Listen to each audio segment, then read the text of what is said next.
Well, thank you very much. Ladies and gentlemen, thank you for having me here.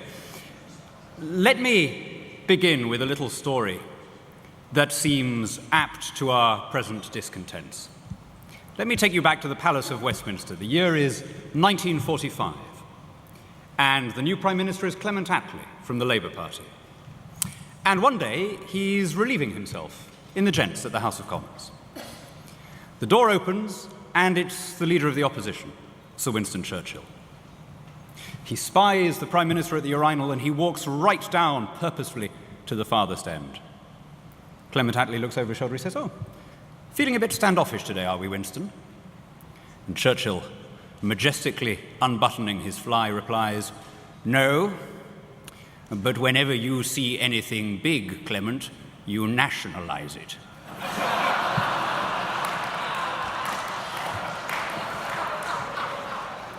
Now, it may be scant comfort to tell you that things are worse abroad than they are here.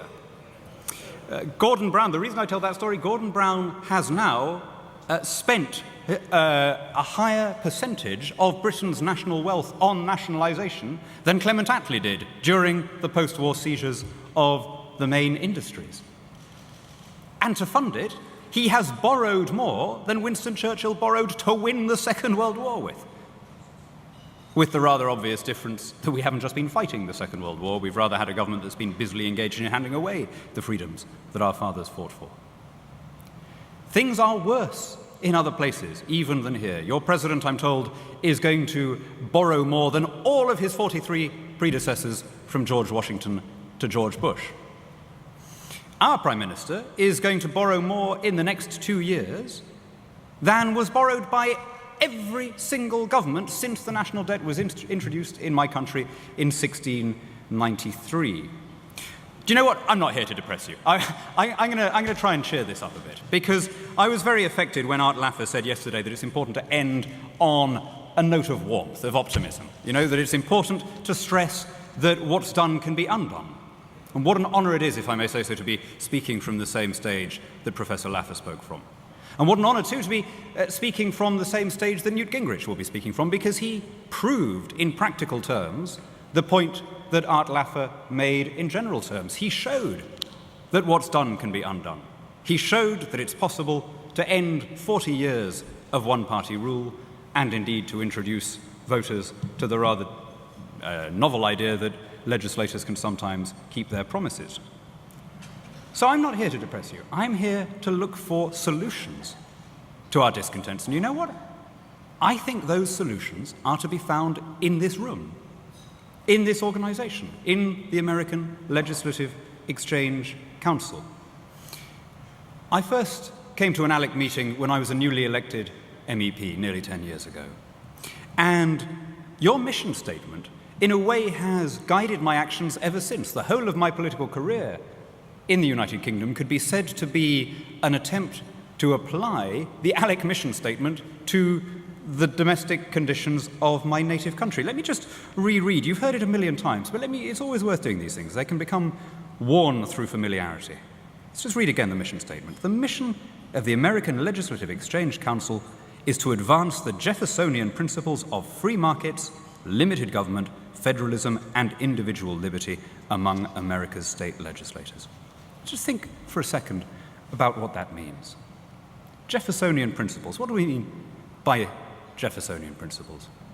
We mean that the concentration of power leads to malfeasance and corruption and tyranny. We mean that jurisdiction should be dispersed. We mean that decisions should be taken as closely as possible to the people that they affect. And we mean that decision makers should be directly elected, wherever practicable. Let me quote the great man himself. This, in a way, sounds so obvious, but think about it.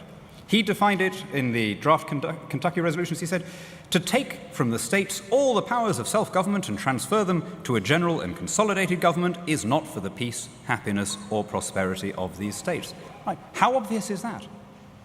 And yet, from the simple statement of those foundational precepts has grown up a unique system of democracy in your country the like of which cannot be found anywhere else on earth.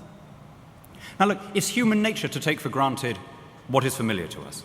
We can become blasé. But it was as a result of the application of those Jeffersonian principles that you have this system based on open primaries, based on the direct election of public officials from the school board to the sheriff, based on competing tax jurisdictions, based on something that has just filled me with such enthusiasm over the last couple of days listening to you, which is this wonderful pluralism and diversity and variety that exists among the 50 state jurisdictions. As I say, you can take these things for granted, but how precious it is to have this capacity to innovate and to trial new ideas, to pilot new schemes, to copy what's working elsewhere. That has been the greatest guarantor of American freedom and prosperity. To see how unusual your system is, let's consider what happened during these recent bailouts and stimulus packages. Now, my guess is that probably most of you in this room would not have been enthusiastic supporters of the president's recent stimulus package. I wouldn't have been either. But you know what? At least the decision was taken ultimately by your elected representatives. Every penny, every dot and comma in that bill was haggled over by elected politicians who knew that within a year or two they would have to go back to their constituents, who are also their taxpayers, and explain how they voted. Contrast that to what happened in the rest of the world. In Europe, too, we had bailout and stimulus packages, but they were decreed by the executives without any involvement from the legislatures, whatever.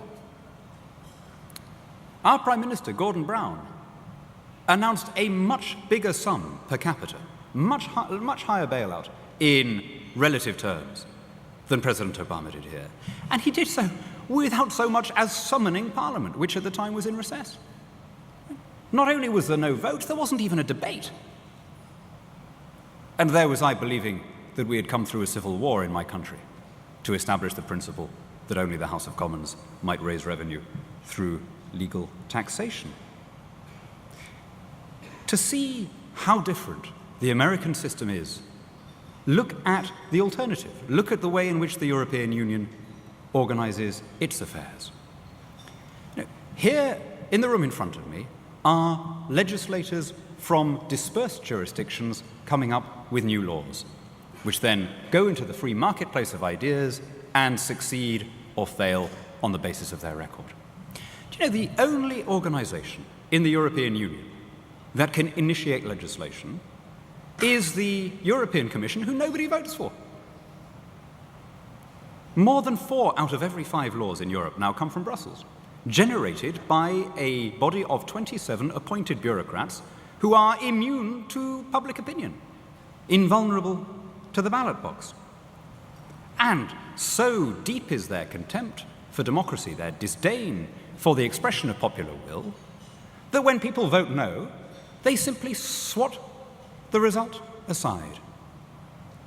3 times now they've attempted to impose a European constitution, and 3 times it's been rejected at the ballot box by 54% of French voters, by 62% of Dutch voters, most recently by 53% of Irish voters. And what has been the result in Brussels? How have they responded? They have simply carried on with implementation as if those referendum results hadn't happened. All of the clauses and articles of the European Constitution are being ratified anyway. I'm reminded of that eerie poem by Bertolt Brecht where he writes, "Wouldn't it therefore be easier to dissolve the people and elect another in their place?"